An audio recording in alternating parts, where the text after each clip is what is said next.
Louvado seja nosso Senhor Jesus Cristo, para sempre seja louvado. É com muita alegria, esperança e muita fé que estamos começando mais um programa, Uma Família como a Sua. Acredito que depois de Deus, a família em primeiro lugar. Acredito piamente nessa verdade que, se você estiver fora da sua casa, um trabalho difícil, pessoas difíceis, situações complicadas, mas se no final do dia você sabe que existe uma família que te espera, que te ama, onde você pode ser você mesmo, você será uma pessoa muito alegre e completa. Porque as outras situações vão se resolver. Mas o contrário, eu também acredito muito. Se você tiver um trabalho de sucesso, um carro do ano, você tiver uma vida badalada fora de casa, mas no final do dia, você saber que a sua mulher não te espera, que o seu marido não te ama, que os seus filhos não te querem, a infelicidade será a sua companheira. Porque o que nos faz felizes ou infelizes sempre acontece da porta de casa para dentro. É a nossa família, o lugar sagrado de convivência, de vida e de fé.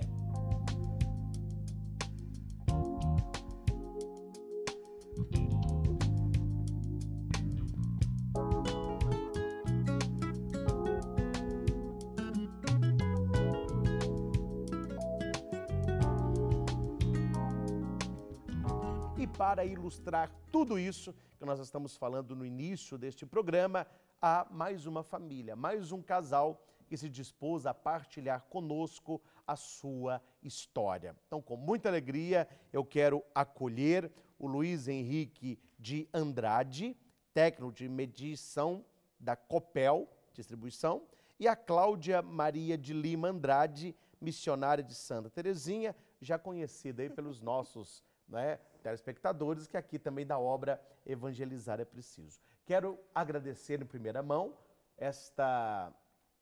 este presente que vocês nos dão de partilhar conosco a sua história. Muito obrigado. Eu tenho certeza que vai servir para muita gente. Amém. As pessoas, elas têm empatia quando nós falamos de vida real. O mundo é tão artificial, né? Então nós queremos, o programa é isso, falar de vida real. Então se apresentem para nós, quem é a Cláudia, quem é o Luiz Henrique? Então, a Cláudia Andrade, né, como o povo me conhece, missionária de Santa Terezinha do Menino Jesus, mãe e esposa, minha primeira vocação, né, padre? Sim. Antes de ser missionária, minha primeira vocação é meu esposo e meus filhos. E eu vejo assim que desse tempo todo em que eu sou missionária, que o Senhor me deu esse presente de estar missionária, aumentou muito mais ainda a minha vocação de esposa e mãe. E o Luiz Henrique? Luiz Henrique, estamos há 25 anos casados, né? Tudo pela família, né, padre? A família é a base de tudo, no caso, né?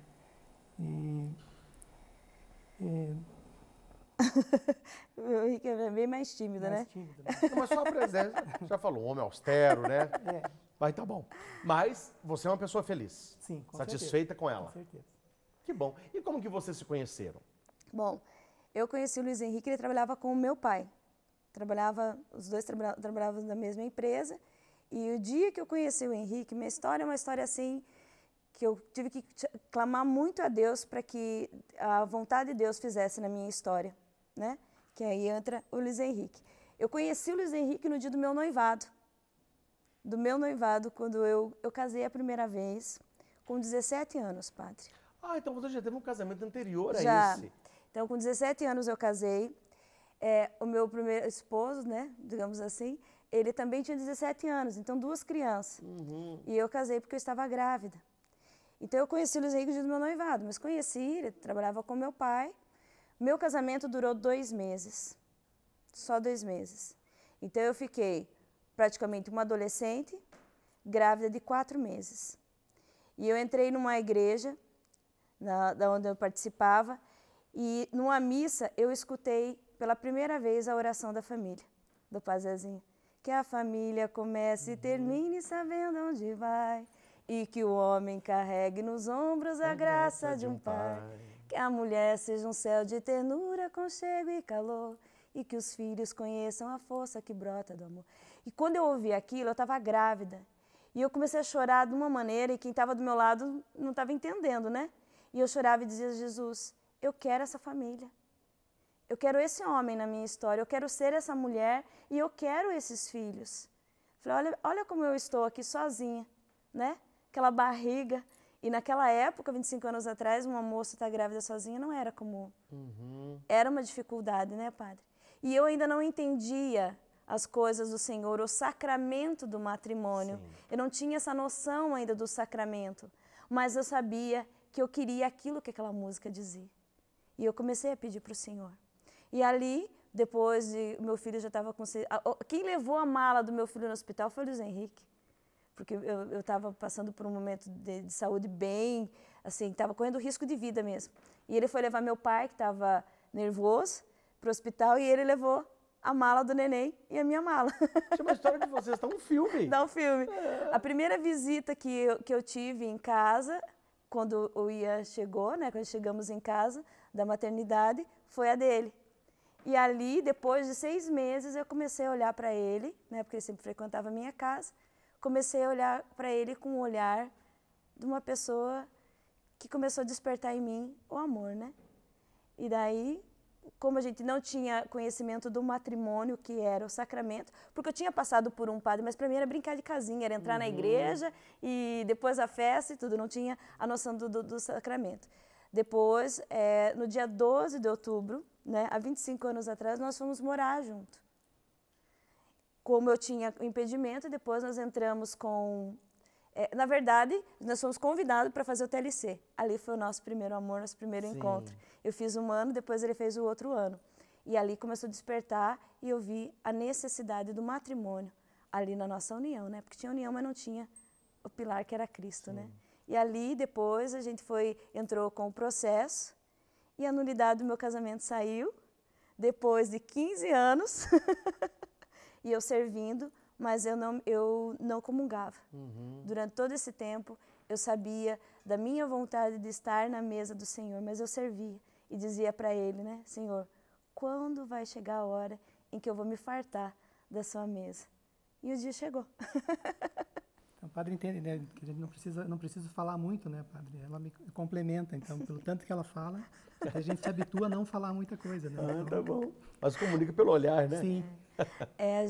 Eu sempre falo que hoje, para o meu ministério estar de pé e para ele ter frutos, é pelo silêncio e a oração dele.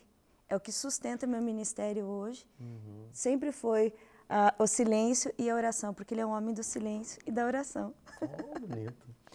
Meus caros, eu quero aqui só destacar 2 pontos que eu penso ser muito importante para a sua vida concreta. Você que está aí na sua casa, você que nos acompanha, e com certeza você vai vendo nessa história fatos que se assemelham ou lembram a sua história. Algo que a Cláudia disse que eu penso ser prioritário aqui na nossa reflexão. Ela entrou numa igreja, ela ouviu o refrão da oração da família e ela disse para Deus, eu quero uma família assim. Eu tenho certeza que no seu coração há tantos sonhos e projetos para que a sua família fosse bem melhor do que ela já é. E você precisa acreditar que este é também o sonho de Deus. Aquilo que a Cláudia queria para ela, não era só ela que queria, era Deus que queria para ela. Era a realização de Deus na vida dela. Mas ela precisou mostrar para Deus a sua vontade e o seu querer. A Bíblia nos diz que é Deus quem desperta em nós o querer e o realizar. Muitas pessoas querem. Eu queria um casamento melhor, eu queria uma família melhor, eu queria uma pessoa certa na minha vida para me ajudar a ser mais feliz, a completar os meus sonhos, ou um parceiro, uma parceira. O querer é de Deus, o realizar é de Deus. Então coloque o seu sonho no colo de Deus. Diga para Deus claramente, Senhor, eu quero isso para a minha vida. E ter passos concretos. Segundo ponto, penso que também é importante nós voltarmos a isso. A Cláudia se casou, ficou 2 meses casada, começou e já terminou, começou terminando, né? Mas a igreja tem uma palavra também para essas pessoas. Olha a felicidade dela hoje com seu esposo. Eu tenho certeza que há muitas pessoas que estão agora conosco, que vivenciaram a primeira etapa da vida dos dois. Mas você não deu este passo a mais. Qual é o passo a mais? Procurar na sua paróquia, junto ao seu padre, uma orientação conjugal. Quem sabe que o seu caso é um caso de nulidade matrimonial. Não que a igreja declare que o casamento está nulo. A igreja declara que o vínculo nupcial não aconteceu. Aconteceu um casamento, não aconteceu o matrimônio. Casamento, o homem com a mulher se une. Então, hoje tem muito casamento em sítio, casamento em clube. Eu já vi casamento até debaixo do mar. Eles se casam com aquele cilindro lá. Eu te recebo, o tubarão passando, eles gostam disso. Tem gente que casa pulando de paraquedas. No YouTube, você acha tudo isso. Isso é casamento. Ele se une a ela se une a ele. Matrimônio não é isso.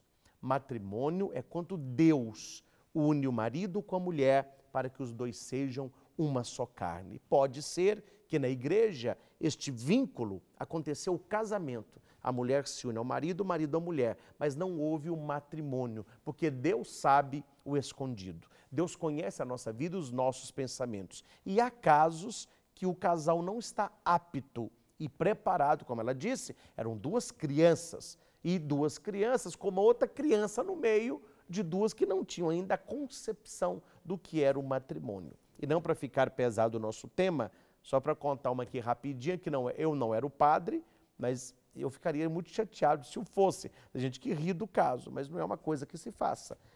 Casal muito bonito, foi se casar, né? O padre celebrando o casamento, de integrar marido e mulher, todo mundo bate palma. Aí o padre diz, agora você ajoelha para a bênção nupcial. Quando os dois se ajoelharam, foi aquele riso geral na igreja. Claro, o padre não entendeu nada, continuou o sacramento normal.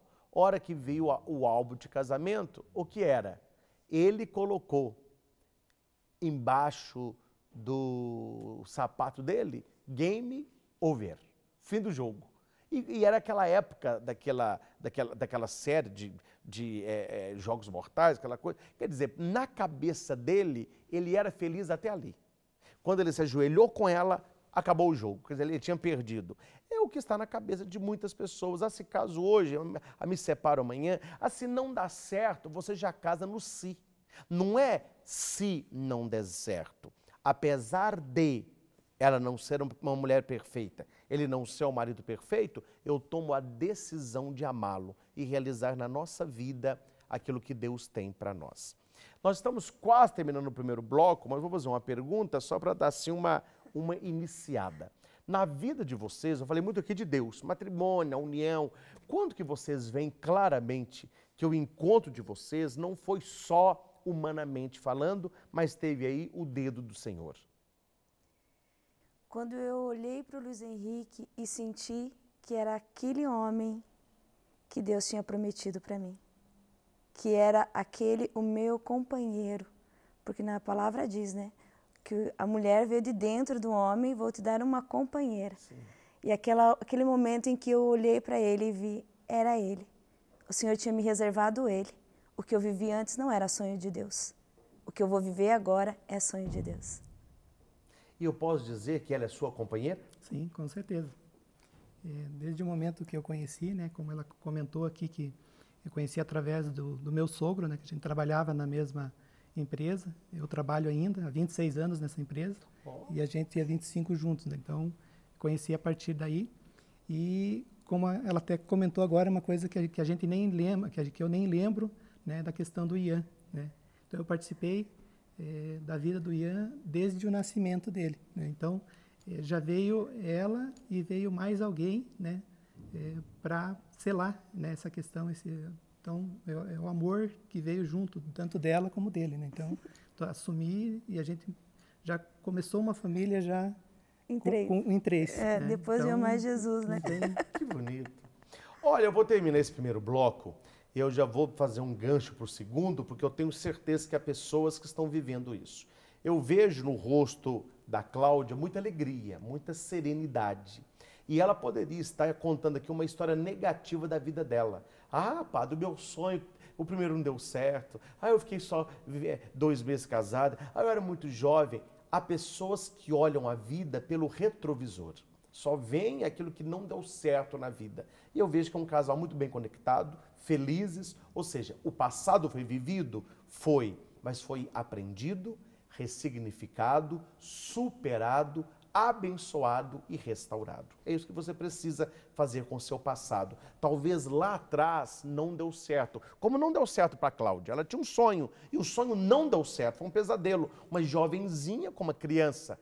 Mas Deus mudou a sua história. E Deus pode mudar também a sua. Nós voltamos já já partilhando isso. Como que eu lido com os fatos tristes do meu passado, na certeza de que Deus tem algo melhor e maior. Fique conosco, nós voltamos já já.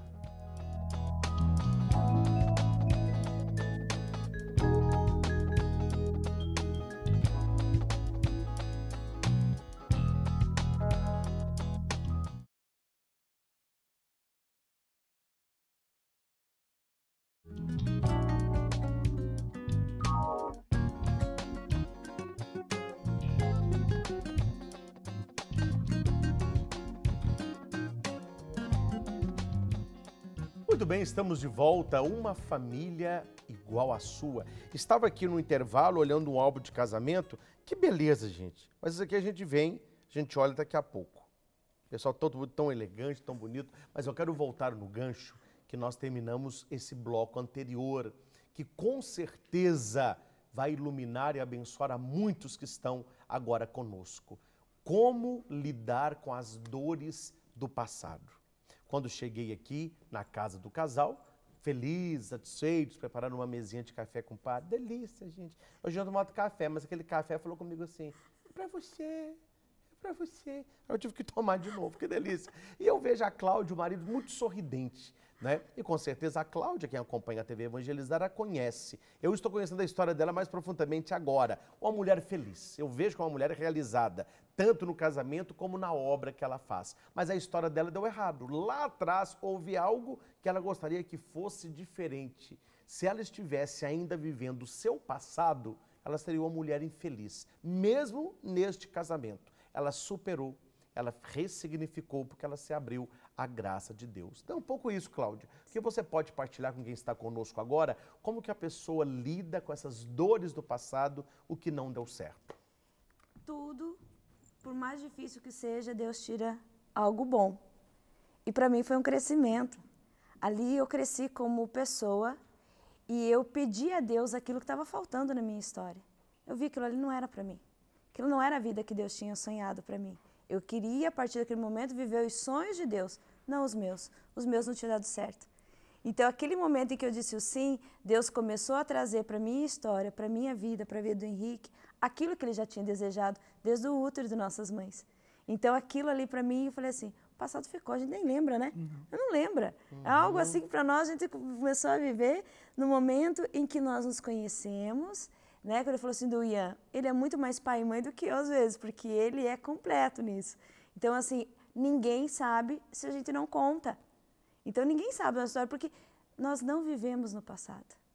Eu sempre falo, Senhor, o meu passado, a tua misericórdia. O meu presente, a tua fortaleza. E o meu futuro, o teu amor. Pronto. E é o que basta para nós. E é como a gente vive. E eu vejo assim, Padre, eu aprendi toda essa história e eu vejo muito isso nas mulheres. Hoje, para você evangelizar, se você falar, por exemplo, na palavra submissão, todo mundo, né? E eu vejo assim que não. A submissão para mim, no meu casamento, no meu matrimônio, é algo de saber que agora eu fiz a escolha. Eu deixo a minha vida nas mãos dele, porque eu sei que todas as decisões que ele tomar na nossa história como família vão ser decisões certas em Deus para a nossa família. E é isso que as mulheres têm dificuldade, porque elas escolhem de qualquer jeito, desculpa, mulher, mas eu tenho que falar isso, escolhe, assim, num vento, e depois você não tem a coragem de deixar a tua vida na mão daquela pessoa que você escolheu. Eu vejo muito hoje também, Cláudia, a questão da cultura de Hollywood, que a gente brinca assim, né? Aí eu tenho que arrumar alguém, eu preciso arrumar alguém. Quer dizer, caiu na rede é peixe. É peixe, e as isso pessoas mesmo. têm sofrido muito, porque elas não são felizes com elas mesmas, vai arrumar alguém também que não é feliz com ela. E uma arrumou para trocar aquilo que eu não tenho. Se o outro não tem, como que eu vou conceder? É para suprir aquela necessidade, aquela falta, aquele vazio no seu coração. E ninguém supriu o vazio do coração de ninguém. O Henrique não vai suprir o vazio do meu coração. Quem supre é Deus. É Ele em primeiro. Perfeito. A Ser partir do humano momento. nenhum nos consegue fazer felizes. Não, porque eu tenho os meus defeitos, são muitos. Ele tem os dele. Então, imagine, a gente começa a viver querendo que ele supra aquilo que ele não pode. E não tem como uma pessoa suprir aquilo que é de Deus. Então, primeiro Deus, tem que estar bem com ele. Depois, a pessoa que vier para fazer parte da tua história, é uma união. Então, assim, o nosso casamento é em 3. É um laço de 3 pontas. Eu, ele e Cristo. Ponto. Eu vou te dizer uma coisa interessante. Agora eu vou pegar um gancho que as pessoas param na primeira frase, né? Porque São Paulo vai dizer assim: mulheres, sede submissas ao teu marido como convém ao Senhor. Ah, mas peraí. A missão do homem é mais difícil. Porque você ser submissa a quem te ama, não haverá uma submissão na dor, mas na parceria, no amor. Para o homem é mais exigente, porque depois que fala para a mulher, fala para o homem. Maridos, amai as vossas esposas como Cristo amou a igreja e se entregou por ela. Isso. É muito mais difícil você se crucificar toda manhã pela sua esposa do que você ser submissa ao seu marido. Então, para o homem é mais exigente. Só que a gente pega a palavra submissão e hoje, infelizmente, essa palavra ela caiu como negativa. Mas se você pega a palavra, você é missionária, missão, submissão é estar debaixo da missão do outro. Eu comungo da sua missão, eu comungo dos seus ideais. A nossa família será santa, nós dois. Nós vamos ter planos, nós dois. Deus vai abençoar, nós dois. A nossa família começou, nós dois. É muito bom. Você ser submissa a quem te ama, não tem nada melhor. Eu até hoje, eu tenho 40 anos, eu sou submissa à minha mãe. Olha, para você obedece sua mãe até hoje, submissão não é obediência, é outra coisa. Obediência vem do latim obiaudire, é você ouvir e fazer. Claro, minha mãe me dá conselhos, pela minha idade eu sei se eu devo ou não realizá-los, mas a submissão a ela sempre. O que é ser submissa à minha mãe? Para mim hoje, cuidar dela, estar com ela, ouvi-la, ver a experiência que ela tem. Por quê? Porque eu tenho certeza, humanamente falando, ninguém me ama mais do que minha mãe. Então, ser submissa a alguém que me ama, isso é muito bom. Infelizmente, até nisso o diabo entrou, né? Ele usa muito a língua portuguesa para destruir coisas santas por causa de uma expressão. Você não pode ser...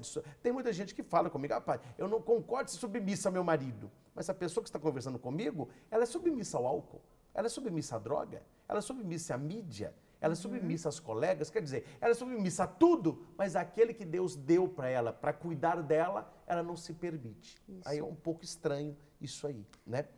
Muito bem. Quanto foi, isso aqui é só para dar uma quebrada aqui, quanto foi que o Luiz Henrique, que era funcionário do pai dela, começou a vê-la diferente? O pessoal queria saber isso aí. Bem, a gente trabalhava na mesma empresa, né? Sim. Sim, não como funcionário do pai dela, né? Mas eu comecei a ver ela diferente, bom, até pelo fato do Ian... Mas deixa eu só corrigir, porque eu me expressei mal. Então você não era funcionário do pai dela? Não. A gente trabalhava juntos na mesma empresa. Perfeito. Né? E acho que comecei a ver diferente a partir do momento do cuidado dela, né, com o Ian, né, daquela mãe cuidadosa e tal. E também ela que me levou a partir quando a gente começou, né, a ficar junto e tal, o fato de que eu nasci católico, né, sempre fui, a família é católica, mas talvez antes dela também não era aquele praticante, era o católico, né, mais assim. Então, a partir desse momento com ela também, como ela falou também que ela fez o TLC, né, eu também fui fazer o TLC. E aí a gente começa a conhecer e ela trazendo... O que é TLC? É um curso de liderança cristã, né? Treinamento de liderança cristã. E já faz 25 anos, né, que nós fizemos. E ali foi o nosso querigma, né? Nosso primeiro amor ali. Então, ali começou Jesus despertar no nosso coração o sentimento do matrimônio. Sabe o que eu fiz essa sua pergunta? Nosso programa, gente, é um bate-papo. Então, eu falo um negócio, o que tem é rasgado. Porque eu tenho certeza que hoje o amor, ele saiu dessa questão de troca e ficou tipo, seja assim, ah, mas tem alguma coisa. Para as pessoas não pensarem assim, ah, eu tenho certeza que esse Luiz aí já estava de olho nela antes, que no tempo de namoro ele já estava lá. Quer dizer, não é assim que as coisas funcionam, né? Nós acreditamos que existe a graça de Deus operando na vida. Que hoje em dia muitas pessoas dizem isso, o casamento é o errado, a pessoa está reconstruindo a sua vida com outra, mas eu após um tempo do casamento já tinha uma troca de olhar. Eu aposto que ali já tinha, onde tem fumaça, tem fogo. Nem sempre, não é? Nem sempre. Não, sempre muito respeitoso. Onde foi o casamento de vocês? Eu tô vendo as fotos aqui, depois vocês vão ver em casa algumas delas. Então, foi em Telêmaco Borba, na igreja onde eu fui batizada e onde meus pais casaram. E assim, nós recebemos a notícia que a nulidade pelo Tribunal Eclesiástico, né? No dia 30 de novembro, eu acho, né? E eu já liguei, eu não sabia se eu chorava, se eu ria, o que eu fazia. Liguei para o padre, padre, eu vou casar em janeiro. O padre falou, já, Cláudia? Eu falei, padre, já demorou, eu preciso muito. Então, no dia 3 de janeiro de 2009, nós marcamos e foi tão lindo, padre, porque na hora, a gente sempre pediu que o nosso casamento fosse em 3. Na hora da comunhão, até estava a ministra junto e ela lembrou de manhã que ela tinha que ir no sacrário para colocar mais hóstias consagradas. E ela esqueceu. Na hora do matrimônio, o padre que estava celebrando nosso casamento, um amigo meu, que até eu cantei na ordenação dele, e mais o padre Odair, né? Ele pegou a comunhão, ele ergueu, olhou e deu para o Luiz Henrique. Quando ele olhou para o âmbulo, só tinha aquela. Ele falou, devolve, vamos repartir? Foi o mais bonito. E repartiu. Ali o meu choro foi intenso, porque ali eu vi a mão de Deus falando, eu me reparti por vocês. Nós somos em 3. Que beleza. Eu chorei muito. Mas foi maravilhoso. Depois eles vão, só para você, olha aqui, mas que lindo, hein? Foi, padre, foi muito. Essa é muito bonita. Outra foto que eu gostei, essa aqui, ó. Olha aqui. Eu mesmo. Agora, quem são esses... Eu achei muito bonita essa foto aqui também, ó. Aqui. Quem são esses dois aqui? Os filhos. Ah, são seus... São os filhos. O Ian, que é do meu, né, que veio junto no pacote. Depois eles vão... E depois a Núria. Então vocês têm hoje esses 2 filhos? Nós tivemos 6 filhos. Sim. 6 filhos, e os 6 têm nome, né?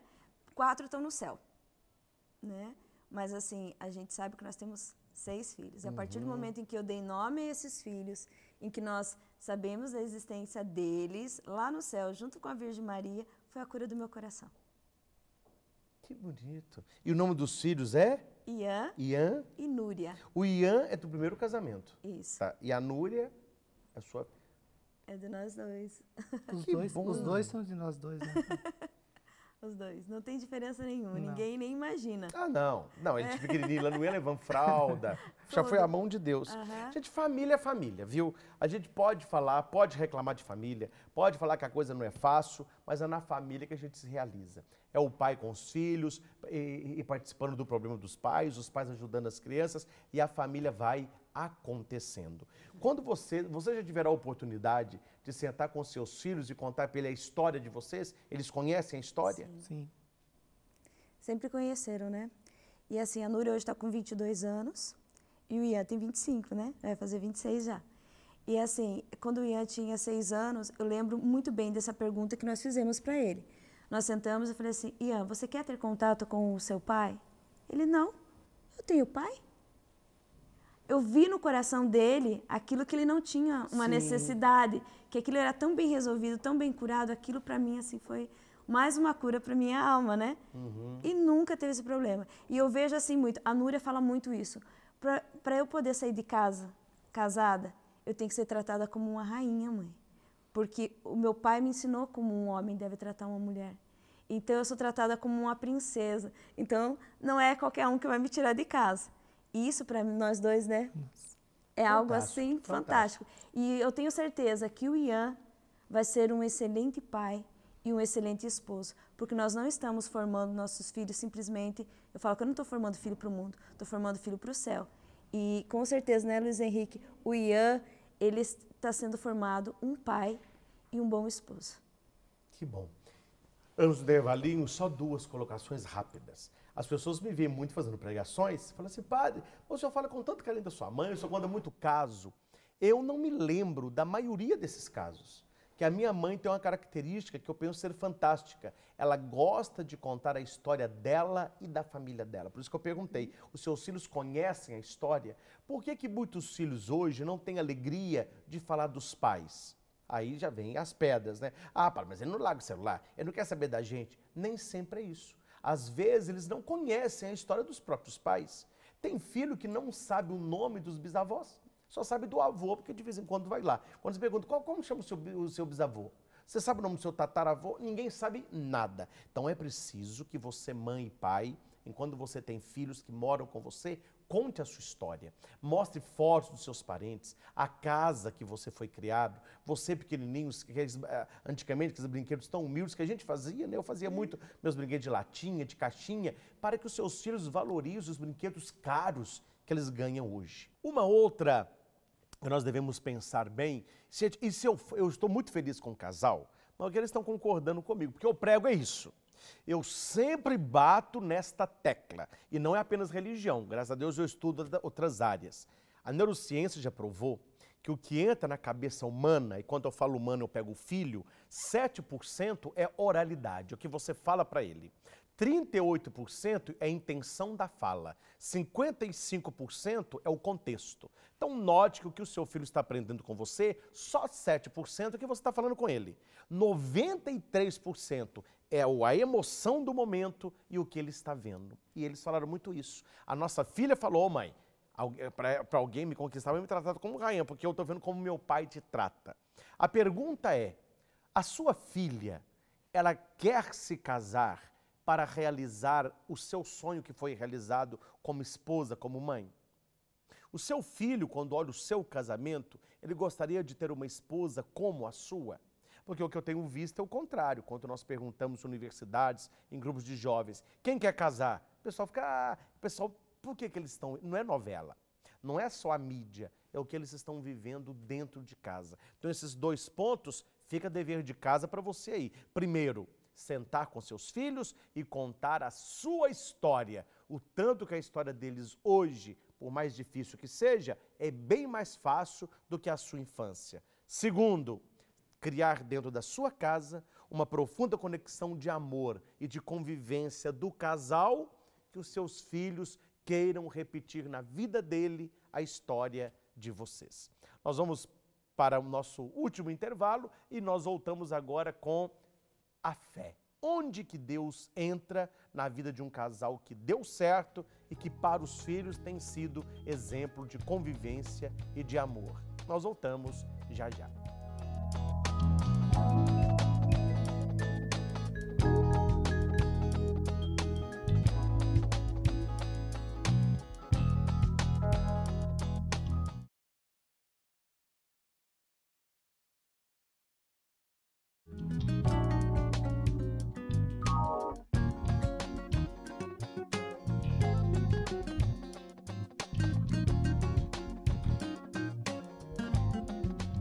Bom, meus irmãos e irmãs, voltamos aí de família para família. Luiz Henrique, Cláudia Maria, uma história contada, partilhada e com certeza santificada. Falando em santo, fiquei sabendo que você é missionária de Santa Terezinha. Conte para nós essa experiência fantástica.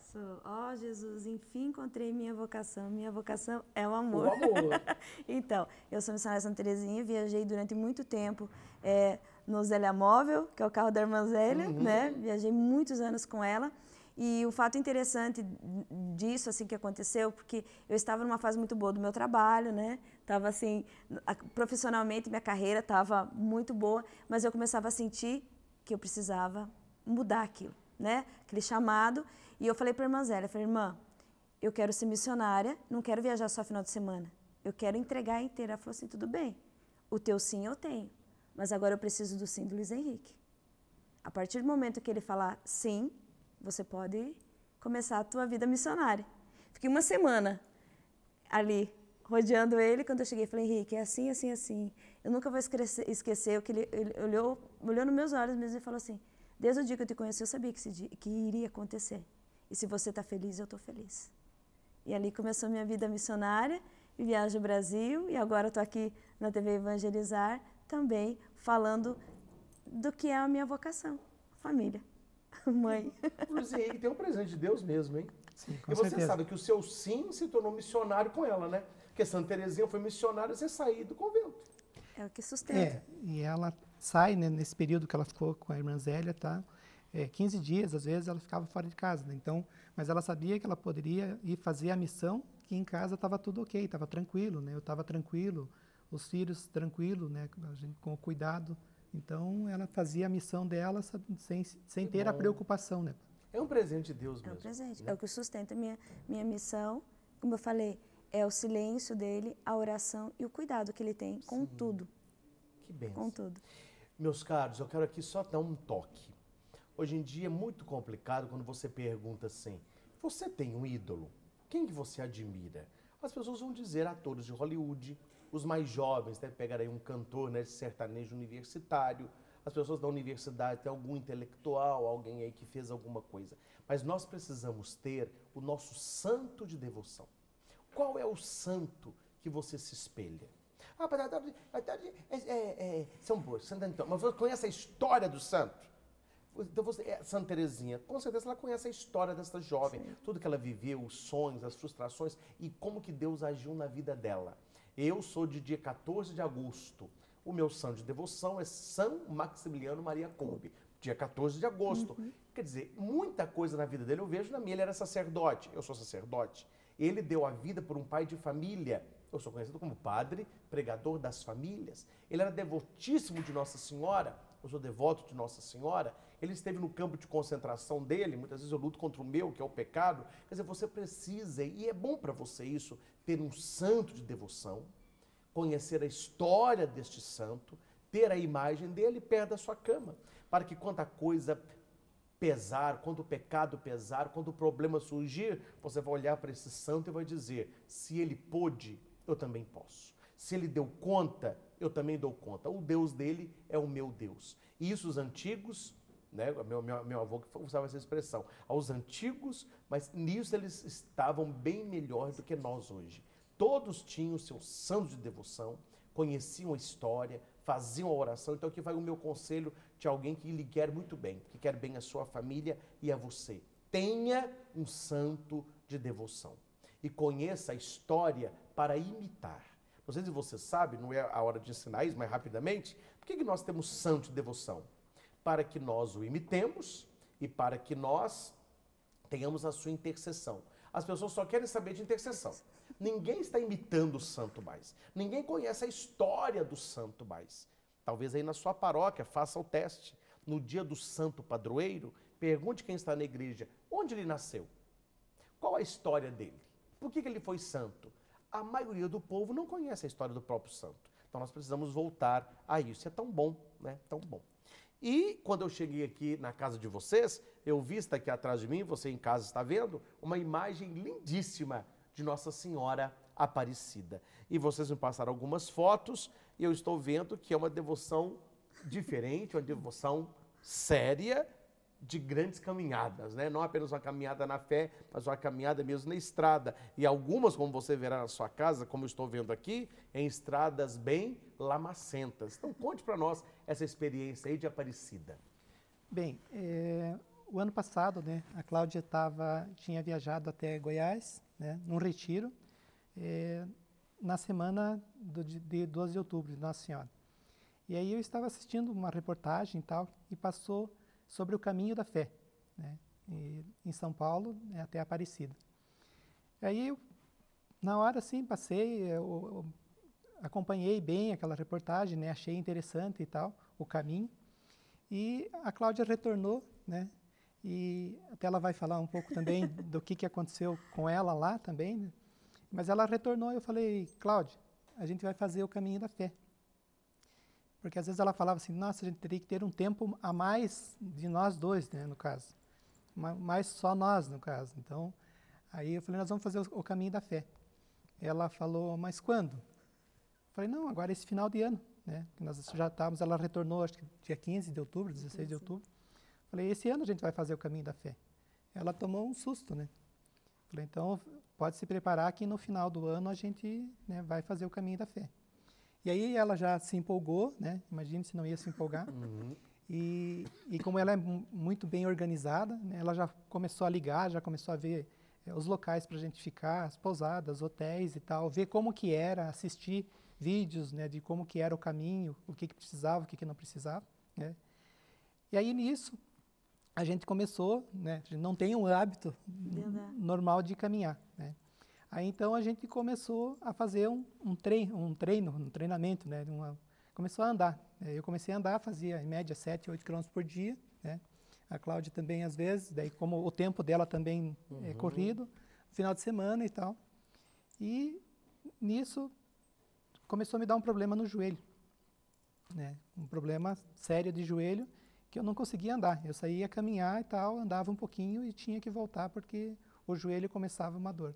Procurei médico, fiz ressonância, fiz tudo. Aí o médico me encaminhou para fisioterapia, né? E isso já o tempo, já fazia um mês, estava faltando. Fui fazer fisioterapia, né? E ela falou, vai precisar de umas 20 sessões ou mais de fisioterapia. Aí eu falei, não, eu tenho que me recuperar logo, porque em dezembro, dia 26 de dezembro, a gente vai fazer uma caminhada, né? De 424 De 424 quilômetros, né? A pé. A fisioterapeuta olhou assim e falou assim, negativa, você não vai fazer isso. Você não vai conseguir fazer isso. Você vai entrar o ano que vem fazendo fisioterapia ainda. Aí eu não falei nada, né? Assim, não comentei, né? Eu falei assim, pensei comigo, eu falei assim, não, mas não é quem está me acompanhando, né? Não é quem está, é a mãe, né? A mãe é que vai estar me acompanhando. Então não é por uma palavra ou por alguém, por um homem que esteja falando, no caso, eu sei que eu vou porque tem alguma coisa maior comigo, né? Me acompanhando. E aí a gente se preparou, mas a dor na perna não sarou e tal, e fui pela fé, né? Pela fé. Quando nós chegamos, eu quero contar esse detalhe para não lembrar, quando nós chegamos em Tambaú, que nós começamos nossa caminhada em Tambaú, na terra do Padre Donizete, venerável Padre Donizete, nós não conhecíamos bem a história dele, mas tem toda uma mística nisso tudo também, que a Nossa Senhora confirmou que a gente ia sair de lá. Quando a gente chegou em Tambaú, ele não andava, ele arrastava a perna. Ele estava arrastando o joelho e ele sentia muita dor, só que eu não falava nada. De repente, ele olhou para mim e eu falei para Nossa Senhora, falei, mãe, é muita fé. Amanhã nós vamos começar 424 quilômetros e esse homem não está andando. Não está andando, ele não andava. E quando nós começamos a caminhada no outro dia, com a bênção do Padre Donizete, quando nós chegamos na igreja, na frente do túmulo dele, o pároco veio nos receber, impôs as mãos sobre nós, ali já não vi mais o padre estava abençoando, eu vi o próprio Padre Donizete. Ele fez 424 quilômetros e não teve uma dor. Olha! Então, se alguém tem alguma dúvida, né, de se fazer alguma coisa, que tenha fé, que pela fé a gente faz. A fé chega ao impossível. A fé. E agora o encerramento. É a emoção quando entrou na Basílica de Aparecida? Eu não tenho nem palavras para expressar. Quantos dias demorou? 19 dias 19 andando. dias. Andando. Baixo de chuva, sol. Isso nos uniu cada vez mais, o cuidado dele por mim, me cuidando dos meus pés, lavando roupa o dia que eu não podia, né? Viver essa humildade, viver as virtudes de Nossa Senhora. Nós vivemos em 9 dias as virtudes. E quando a gente chegou, eu lembro que eu levei um impacto muito grande, porque quando eu cheguei, a última flechinha amarela dava no portão de entrada. E eu travei. Quando eu travei, era algo tão sobrenatural que ele veio segurando minha mão assim, não, nós vamos entrar de mão dada. E ali foi o momento assim que toda a história da nossa vida foi agradecimento, Padre. Agradecimento a Nossa Senhora pelos 25 anos do nosso matrimônio. Que bom. E eu quero agradecer pela oportunidade de conhecer a história de vocês. Com certeza, muitas pessoas em casa estão se espelhando em muitos pontos e nós terminamos então com esta frase: tudo é possível àquele que crê. Quando você tiver um sonho, um desejo, um projeto, não importa se a dor é no joelho, não importa se a dor é na alma ou no coração. Com fé você caminha, com fé você chega. E Nossa Senhora caminha conosco. Com certeza aquela que vocês caminhavam em direção a ela, ela caminhava com vocês, dando força, mostrando, né? Durante a fala deles, muitas fotos foram passadas aí, ou tantas outras vocês verão agora, mas esta aqui foi a que a Cláudia disse que mais mexeu com ela, né? Ela ajoelhada, entrando em Aparecida, lá na Basílica, depois de 19 dias de caminhada. Era eu Chuva, e ela. sol. Nesse momento era eu e ela. Sim. E o que marcou a vida. Foi. Leve um abraço para os seus filhos. Sim. Falo que eles estão de parabéns pelos pais. E eu desejo para você, na sua vida, que Deus lhe conceda uma Cláudia Maria, um Luiz Henrique, que estejam sempre de mãos dadas, que caminhem com você não apenas para as coisas do mundo, mas que te leve para as coisas do céu. Este é o nosso programa, Uma Família Igual à Sua. E nós precisamos criar conexão entre nós e permitir que o Espírito Santo faça da nossa história a melhor história que pode ser contada, recontada e ilustrada. Deus abençoe, obrigado por você estar conosco e até o nosso próximo encontro.